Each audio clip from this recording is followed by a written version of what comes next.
en esa mañana. Estamos en temporada de Adviento y estamos buscando entender el verdadero Cristo de la Navidad. Sabemos que es una ocasión donde nosotros traemos a la vista el árbol, las canciones, los regalos, pero nosotros tenemos, yo creo que una dificultad en discernir el verdadero Jesús de la Navidad. Porque nosotros hemos caído en la tentación de secularizar la Navidad. Secularizamos la Navidad cuando tenemos Jesús oculto a plena vista. Él está ahí. Cantamos canciones sobre Él, hablamos sobre su nacimiento, cantamos su historia, decoramos con motivos relacionados a Jesús.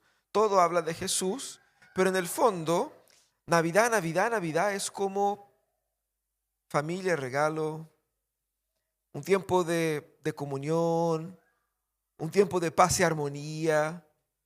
Jesús está ahí, pero no está. Y ese es el problema que tenemos nosotros con la Navidad. Nosotros necesitamos redescubrir el Jesús que la Navidad apunta. Y necesitamos principalmente querer conocer ese Jesús, más allá de tenerlo ahí como un ítem decorativo en nuestro arbolito.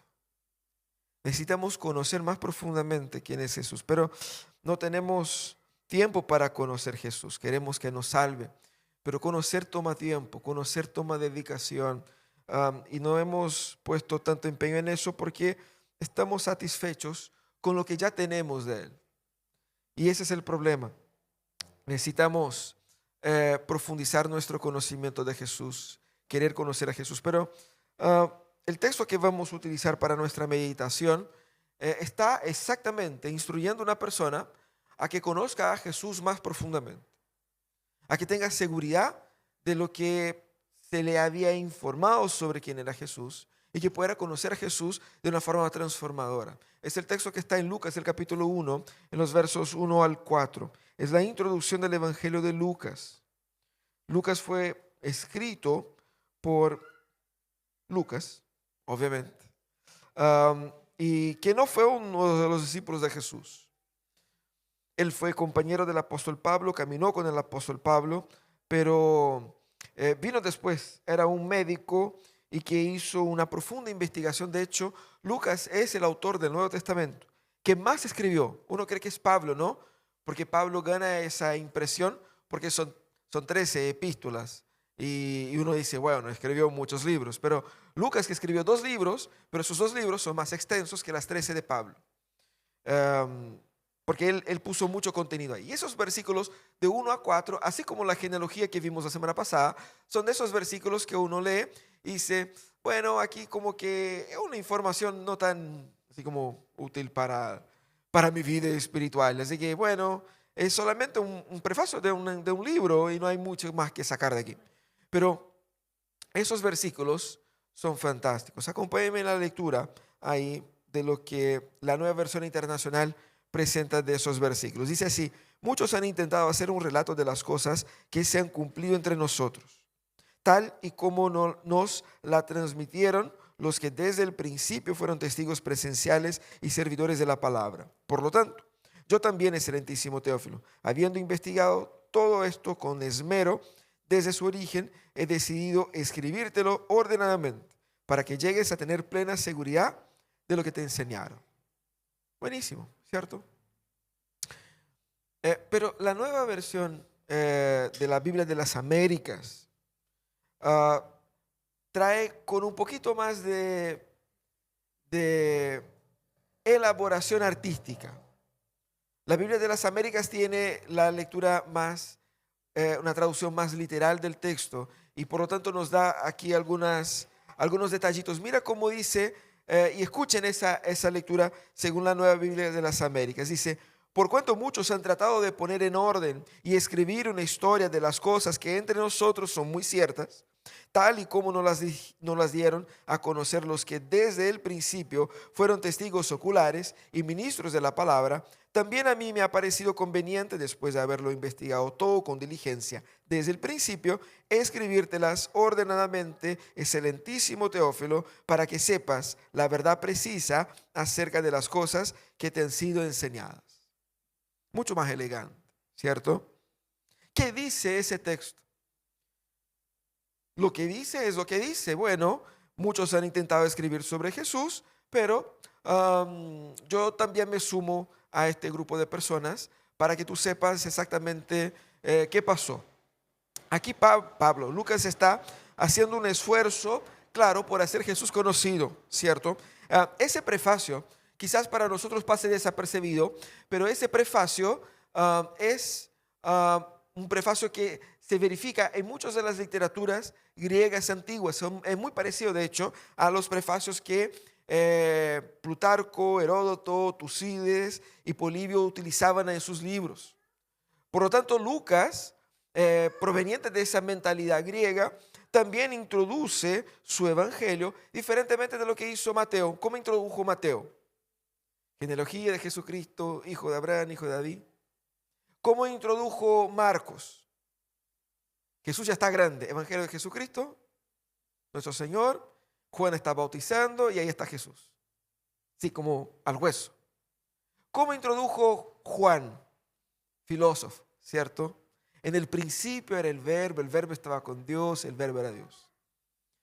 Por eso Lucas es el más académico, por decirlo así, el más internacional. Cualquier lector internacional acostumbrado con las obras griegas iba a tomar Lucas y va a decir, bueno, está escrito como que para que nosotros pudiéramos asimilar. Hay un link ahí con lo que, y ese es intencional, no solamente para Teófilo, porque probablemente Teófilo debiera ser una persona de un alto nivel, porque esa expresión excelentísimo hace referencia a lo que hoy día sería su majestad, o cuando alguien se refiere a un juez importante, ¿cierto?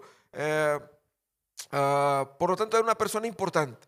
No sabemos quién es, tampoco es tan relevante quién sea, pero era una persona a quien va dirigida ese evangelio y también el libro de Hechos de los Apóstoles. Ahora, por lo general, saltamos esos versículos como si fueran poco importantes, pero son muy importantes. Son muy relevantes, porque cada introducción de los libros dan el contexto en el cual el libro se va a desarrollar, hacia dónde apunta. Y aquí también da lo mismo. Ese evangelio fue claramente construido para instruir a una persona en específico y obviamente a todo el pueblo de Dios sobre quién exactamente es Jesús. Así de importante es Jesucristo y por eso vale la pena profundizar en su persona. Mira, ¿qué es lo que ese texto nos puede enseñar? Dos verdades que ese texto nos trae sobre la encarnación de Jesús. Dos verdades sobre la encarnación que este prefacio nos revela.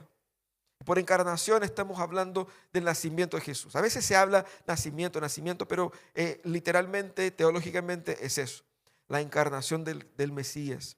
¿Qué es lo que dice ese prefacio sobre la encarnación del Mesías? ¿Qué es lo que dice esos pocos versículos, esos 4 versículos sobre el nacimiento de Jesús? Hay dos cosas muy básicas, pero a la vez muy profundas. La primera es que conocer a Dios es posible. Nosotros quizás hemos dado por sentado esa afirmación, pero eso no es para nada sencillo. Conocer a Dios es posible. Aquí Lucas está diciendo, entre otras palabras, que estas cosas que sucedieron aquí son cosas maravillosas y apunta hacia la revelación de Cristo. Pero mira lo que dice el texto. El texto dice, muchos han intentado hacer un relato de las cosas. Yo busqué en el griego para ver si decía cosas de verdad o si era una flexibilización de nuestro idioma. ¿Qué cosas son esas? Yo no sé ustedes, pero para mí cosa puede ser cualquier cosa. Una cosa, tráeme esa cosa esa, ¿cierto? Unas cosas pasaron ahí. Y de hecho, ustedes vieron la comparación con la la Biblia de las Américas, y pone ahí como algo, es parecido, es cosas, son eventos. Y de hecho no especifica qué, pero todo el relato, todo eso, el relato de los 4 versículos está girando alrededor de esas, entre comillas, cosas. Porque esas cosas, ellas fueron primeramente redactadas por muchos. Muchos han intentado explicar esas cosas. Esas cosas fueron transmitidas por los testigos. Esas cosas fueron investigadas por Lucas y esas cosas fueron puestas en un relato ordenado. Por lo tanto, todo gira alrededor de esas cosas. Y por cosas, Lucas se refiere al ministerio de Jesucristo, que es lo que va a explicar con todo su libro. Son esos eventos maravillosos que son tan maravillosos al punto de ser traducido como la buena noticia. No una buena noticia, sino que la buena noticia. Los evangelios, ellos tienen un estilo literario específico. ¿Qué es el estilo evangélico?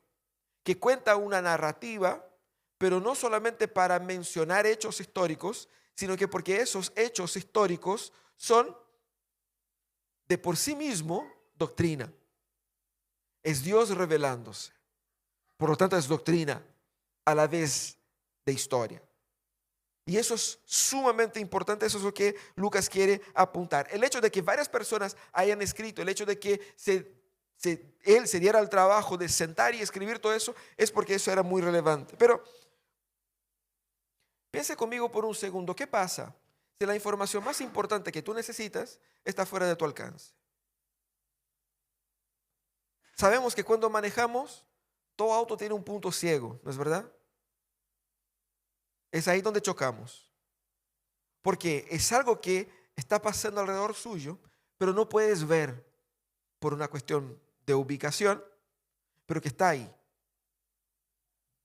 Todos nosotros tenemos la necesidad de ciertas informaciones básicas. ¿Cuántas veces perdiste una oportunidad porque alguien no le había informado a la hora correctamente? Llegaste tarde. La información es fundamental, pero ¿qué pasa si yo no tengo la información que yo más necesito? A lo que voy es, la información y el contenido que nosotros más necesitamos es conocer a Dios, no meramente de forma intelectual, pero de forma plena. Pero el problema en conocer a Dios es que no podemos hacerlo. De partida, desde que el mundo cayó en pecado, conocer a Dios pasó a ser una tarea imposible. O al menos conocer a Dios de forma personal. No se puede. Nosotros normalizamos así como de conocer a Dios, buscar a Dios, como si fuera fácil. De la misma manera como nosotros normalizamos así como que hoy voy a hacer una llamada a mi familia que está del otro lado del mundo. Como si fuera fácil. Vuelve 30 años atrás y trata de llamar a alguien al otro lado del mundo. A 50, 100. Esas personas de 100 años atrás va a decir, qué locura, ¿cómo vas a llamar a alguien del otro lado del mundo? No puedes hablar con alguien que está al otro lado del mundo. La tecnología normalizó y quizás nosotros pensamos que esa relación con Dios también puede ser así. Cierro los ojos y hablo con Él. Como que tiene el deber de escucharme. Tú sabes que nadie tiene el deber de escuchar a nadie, ¿no es verdad? Por eso cuando te llaman ahí para vender planes en tu celular, tienes el derecho de decir no o simplemente colgar. ¿Sí o no? Sí. Creo yo. No tienes la obligación de escuchar ahí todo el speech de la persona. Si tú no tienes la obligación de escuchar a quien tú no quieres, mucho menos Dios, ¿no es verdad? ¿Por qué Dios tendría que escucharte a ti? Porque eres más lindo, más bonito, más peinadito. No. Tenemos que reconocer eso. Conocer a Dios no es posible en nuestra condición normal. Y de lo que viene a hablar la Navidad, de lo que viene a hablar la encarnación, es en gran medida eso. Dios se reveló. Dios se hizo conocido. En los primeros versículos del primer capítulo de Juan, largamente él habla sobre eso.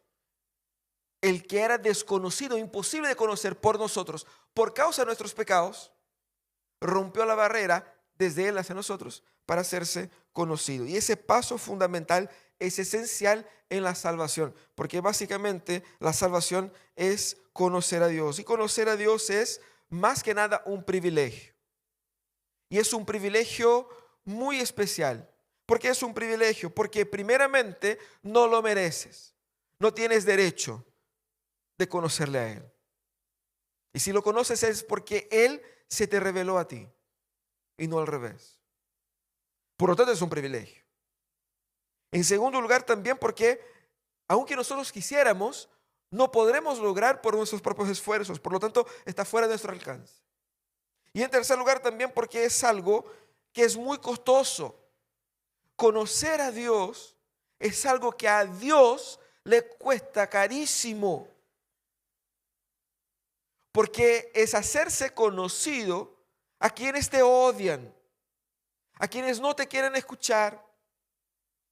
Porque la Biblia dice que Dios vino hacia nosotros cuando nosotros todavía éramos sus enemigos. Fue ahí donde Él se reveló a nosotros. Usted ha pasado la circunstancia desagradable de tener que lidiar con gente con el cual no hay onda, así como que la gente no te quiere ahí. Tú tampoco quieres mucho a esa gente, pero tienes que estar ahí. Seguramente algunos van a decir, bueno, mi trabajo es así, ¿no? Ojalá que no. Pero tener que lidiar con ese contexto es sumamente desagradable. Lidiar con gente que te odia. A eso vino Cristo. Y es tan potente que Juan va a decir, vino a los suyos, vino a los suyos. Los suyos por herencia, por historia, a los suyos, de aquellos que Él construyó a lo largo de los años, su trayectoria. Vino a los suyos y los suyos, ni siquiera los suyos, lo recibieron. Por lo tanto, conocer a Cristo es un privilegio. Pero pese a que todo eso sea un privilegio, no es exclusivo, porque exactamente de eso se trata la Navidad. Cristo es hecho conocido por todos. Y de eso se trata ese evangelio, para que sea conocido. De hecho, debemos nosotros detenernos un minuto y meditar la importancia de conocer a Dios. Primeramente, conocernos es saber que Dios existe. Como cualquier persona en el mundo puede decir, no, yo sé que Dios existe. Porque el apóstol Pablo en Romanos 1 dijo que todos saben que Dios existe porque Dios se hizo conocer por las obras de la creación. Nadie puede decir, yo no sabía que había un Dios y por lo tanto no tengo culpa. No, todos son inexcusables porque Dios se hizo conocer. Y si esas cosas existen es porque hay un creador y el creador existe y se revela por medio de eso. Conocer es una experiencia profunda, interna, verdadera de salvación. Jesús dijo allá en Juan 17, cuando oraba por sus discípulos, hablando al Padre, esta es la vida eterna, que te conozcan a ti, el único Dios verdadero, y a Jesucristo, a quien tú has enviado. Conocer a Jesús es experimentar salvación. ¿Qué también conoces a Jesús? Sabemos que Él llamó 12 discípulos. ¿Sabe cuáles son? Por ejemplo, después de años en la iglesia sería un punto de partida, ¿no? Cosas básicas de lo que enseñó Jesús, de los milagros que hizo. ¿Has meditado profundamente en qué significa que Él fuera Dios y hombre a la vez? Realmente, ¿qué implica eso? ¿Conoces a Jesús? ¿O Jesús sigue siendo una figura decorativa en el árbol? Ahí. Navidad debe producir en nosotros corazones deseosos de conocer a Jesús, de verdad, no la caricatura, pero también corazones agradecidos. Agradecidos porque la Navidad es la celebración del Dios que quiso revelarse, de Dios que quiso venir hacia nosotros, de Dios que quiso salvarnos. Y cuando decimos que conocer a Dios es posible, estamos diciendo que salvación es posible.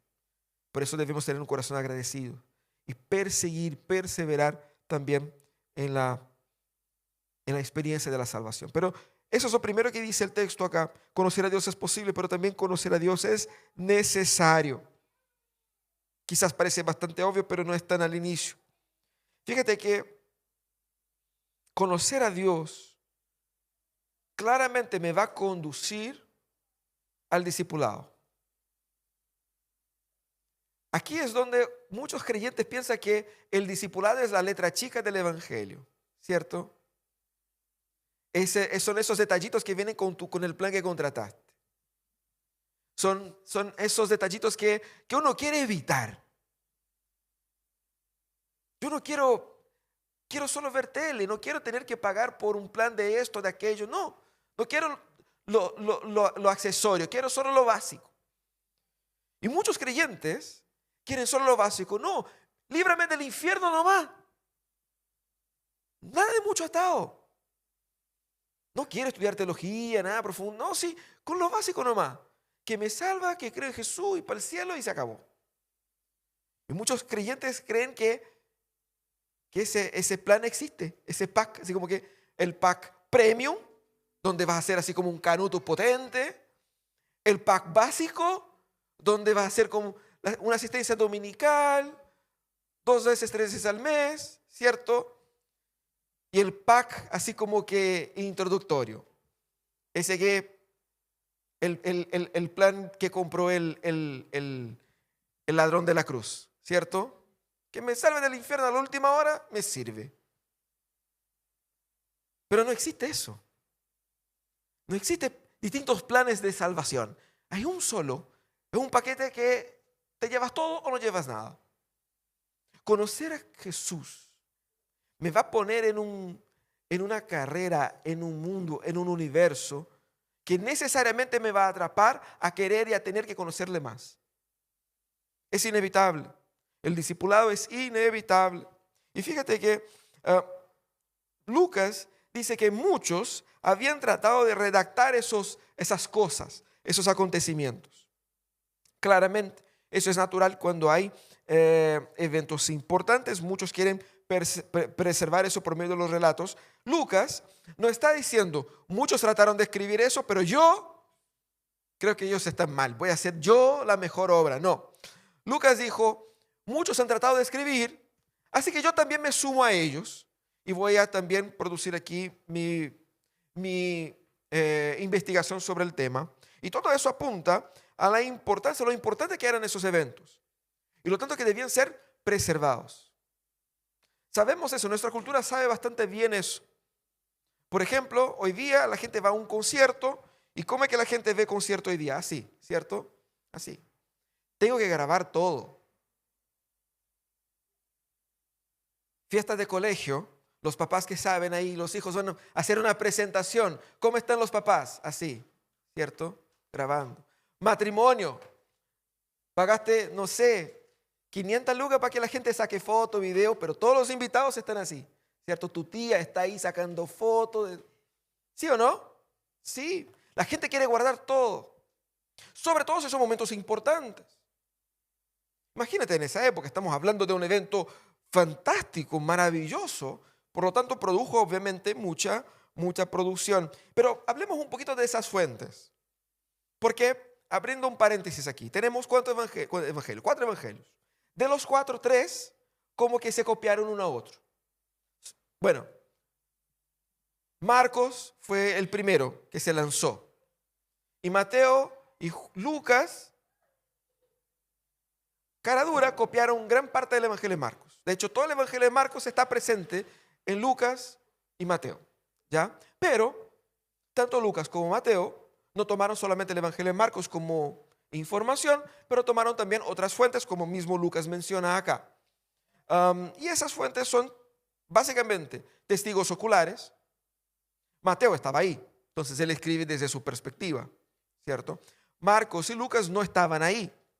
Por lo tanto, ellos consultan a quienes estaban. Se dice que Pedro fue el que informó, el que orientó a Marcos. Pero Lucas no sabemos exactamente cómo él obtuvo toda esa información, pero él investigó por medio de las personas que estaban ahí, porque cuando él escribe, todavía mucha de esa gente vivía. Y estamos hablando de eventos de 30 años atrás, es decir, lo que pasó en los años 90, ¿cierto? Es decir, ayer. Entonces, no era algo de otro planeta, ¿cierto? Usted pregunta, bueno, ¿conoce alguna canción de los años 90? Y ahí ponen una Shea y muchos de ustedes se van a acordar de muchas cosas.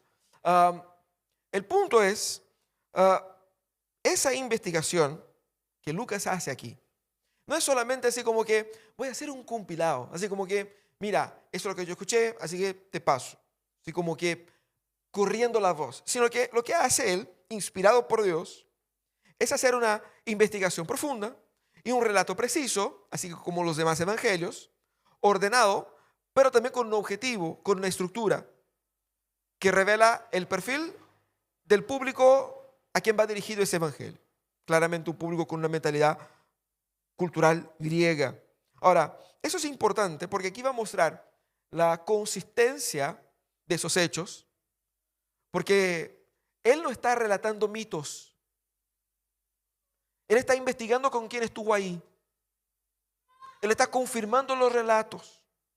Él está comprobando que eso es un hecho histórico. No es mito, es un hecho. La gente lo vio y la gente da muestra de que fue así. Eso fue elaborado con consistencia, mostrando la historicidad, la vericidad del evangelio. No se trata de mitos. Usted va a decir, pastor, yo estoy de acuerdo contigo, yo creo que el evangelio no es un mito. Pero muchas veces nosotros tratamos el evangelio como si fuera un mito. No creo que sea mito, creo que es verdad, pero lo trato como si fuera un mito. ¿Cuándo? ¿Cuándo nosotros tratamos el evangelio como si fuera un mito?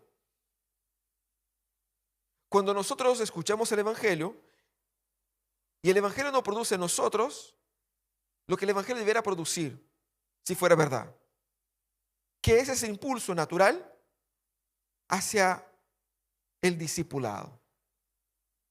Si Jesús es quien dijo ser, conocer a Jesús de verdad no debiera producir en mi corazón otro deseo que no querer seguirle a Él. Como Mateo, dejando sus cosas, siguió a Jesús. Si Jesús es verdad, si es un hecho histórico, si lo que hizo es así, si es la encarnación misma de la divinidad, no puede haber en mi corazón otro deseo que no sea dejar todo y seguirle a Él.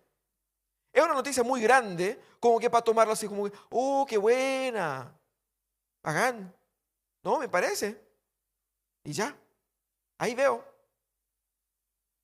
No puede ser así. De eso se trata. Cuando nosotros escuchamos el evangelio nos parece una muy buena noticia, pero queda en esto de, qué bueno, mito.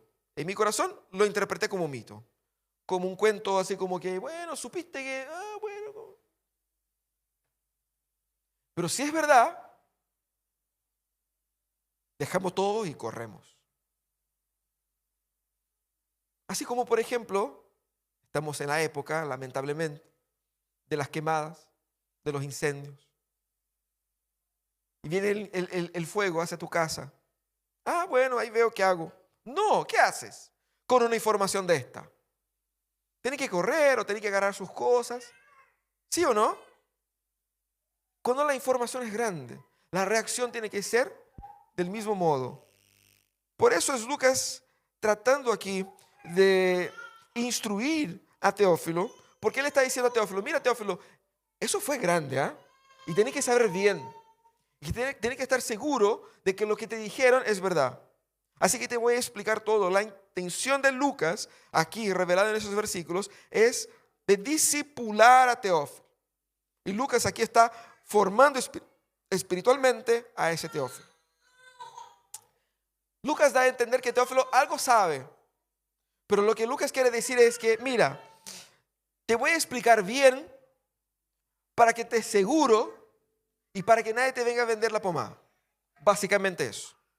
Para que estés seguro de que eso fue, con un esfuerzo de purificar la fe de Teófilo. Y el esfuerzo, la elaboración del relato va de la mano con el esfuerzo por la necesidad de aprender de qué se trata Jesús, de qué se trata ese ministerio, de qué se trata el evangelio. Y la Navidad nos debe hacer reflexionar sobre qué tanto yo sé sobre este evangelio.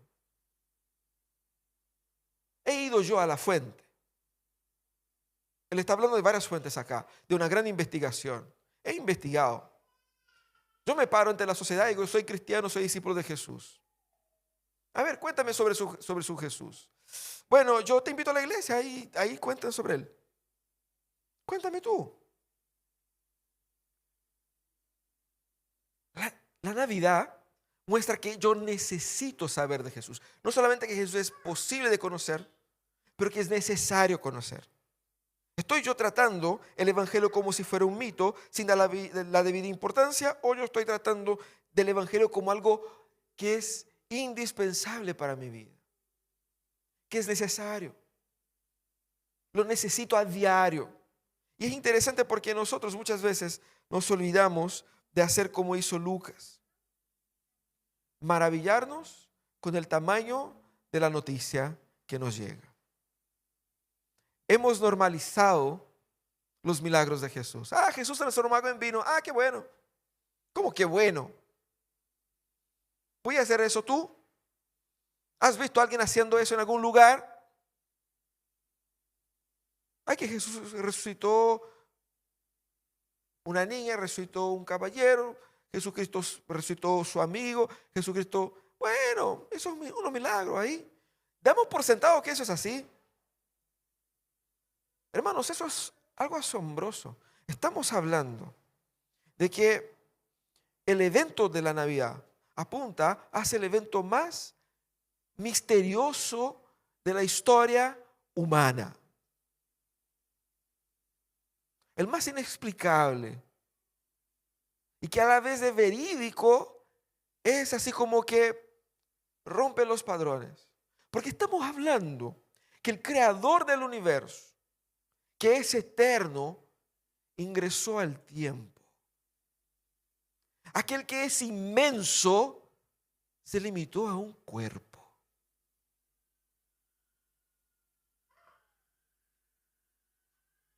Estamos hablando de que aquel que es el creador asumió la forma de su creación. Explícame eso. No es fácil. Pero es a la vez, por la grandiosidad de esos eventos, necesario. Por eso, que solo con el domingo no es suficiente para profundizarnos en Jesús, para crecer en Jesús, para asumir el peso de lo que estamos celebrando. Porque está bien cantar Jesús vino, Navidad, qué hermoso tiempo, todo eso, pero si yo quedo ahí en la superficie, nunca llegaré a entender quién es Jesús de verdad. Jesús seguirá siendo para nosotros un elemento cultural y no espiritual. Y es por eso que puedes pasar tu vida participando de eventos religiosos, pero no es religión, es solamente cultura. No hay vida ni transformación. Si conoces a Jesús, Jesús va a demandar de ti crecer en Él. Y eso es importante, hermanos. Tiene que haber progreso en nuestras vidas espirituales. Tiene que haber crecimiento. Tiene que haber intencionalidad. Y como cualquier crecimiento en cualquier cosa, tiene que haber aumento de intensidad. Si vas a hacer un ejercicio, no puedes estar tomando los 5 kilitos ahí toda la vida, ¿cierto? Más adelante pone 10, después pone 20 y así va. Si quieres aprender un idioma, no puedes estar ahí y aprender el inglés ahí con el verbo to be toda la vida. Tiene que pasar a uno que sea más difícil para que vayas progresando. Si quieres tocar la guitarra con 3 notas, bueno, con 3 notas puedes tocar mucha cosa, pero no va a ser suficiente. Cuando te toques ahí con los charts de Ariel ahí que viene una cuestión súper rara y dice, ¿qué es eso? Solo sé tocar 3 notas. Tienes que progresar para todo, en especial en el Evangelio, porque eso es lo más importante. Nosotros no entendemos que mi vida con Dios es lo que mantiene todo el resto de la vida de pie. Y eso es importante. Tiene que haber conocimiento bíblico verdadero. Bromeamos y jugamos que yo no sé muy bien, y la gente bromea. Otro día abrimos aquí Sofonías y la gente, bueno, ¿dónde es eso? Y buscando el índice, ya, Sofonías es un poquito menos conocido que digamos, ¿no? Pero después de años yo tengo la obligación de saber. Y tú sabes bien, porque si llegas con un dolor al médico, el médico no puede tener el lujo de decir, uy, esa parte yo no estudié. O sea, no, vos tienes que saber. Lo mismo pasa con nosotros. Tenemos que saber porque es accesible y es necesario. Nosotros tenemos que tener un compromiso real también con el proceso de discipulado que vivimos como comunidad, como iglesia. ¿Por qué? Ese proceso no es una bola que nosotros inventamos porque nos gusta hacer eventos durante la semana para rellenar el calendario. No. Si está ahí es porque se necesita. No es que nosotros necesitamos hacer. Es que la iglesia necesita experimentar para poder crecer. Es necesario. Porque es así como nosotros caminamos hacia ser un discípulo de Jesús. Porque en esos encuentros no solamente recibimos, no es una sala de clase como un curso de la universidad. Es el ambiente donde somos entrenados al dar y al recibir, al discipular y al ser discipulado. Somos entrenados y por medio de esto el Espíritu Santo obra en nosotros, por medio de nosotros. Habla por medio de nuestros hermanos y habla a nuestros hermanos por medio de nosotros. Y es así que nosotros crecemos. Cuando fluye de mí hacia ti, de ti hacia mí. Y cuando hay ese flujo, hay crecimiento. Cuando está estancado, no fluye mucho, no crece mucho. Mucha gente tiene la ilusión que crecimiento espiritual está bien con que yo en mi casa haga mis lecturas, vea unos videos, una prédica en YouTube y ya está. No. El crecimiento espiritual verdadero se da en la comunidad, con la comunidad, para la comunidad, porque crecer espiritualmente es crecer con gente, crecer sirviendo, crecer amando, crecer conociendo, crecer entregando, crecer abriéndose. Eso es vida. Por eso solo el domingo no es suficiente. Tenemos nosotros, hermanos, que entender que y ese es poderoso. Cuando los creyentes entiendan que gran parte de sus problemas desaparecerán cuando crezcan espiritualmente, dedicarán mucho más tiempo y esfuerzo en su vida espiritual. Los problemas que enfrentas hoy es resultado de su bajo crecimiento espiritual. De igual manera, cuando vas al médico y tienes un problema, y el médico te va a decir, eso no es ninguna enfermedad, eso es problema de tu baja calidad de vida.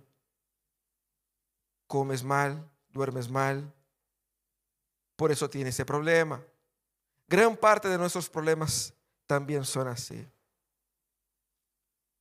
Debemos entender que por medio de eso, por medio del empeño en conocer a Jesús, estamos desecularizando la Navidad en nuestros corazones. Y estamos experimentando la Navidad como Jesús diseñó para que fuera celebrada. Una fe profunda, una fe que va más allá de la cultura y del evento. Una fe que es vida. De hecho, en la Navidad, en el nacimiento de Jesús, lo que debemos recordar es que estamos efectivamente celebrando nuestro nacimiento. Porque cuando Jesús nació, yo también nací. Es vida, es vida, es mi nueva vida, es mi nueva historia. Vamos a orar, cierra tus ojos.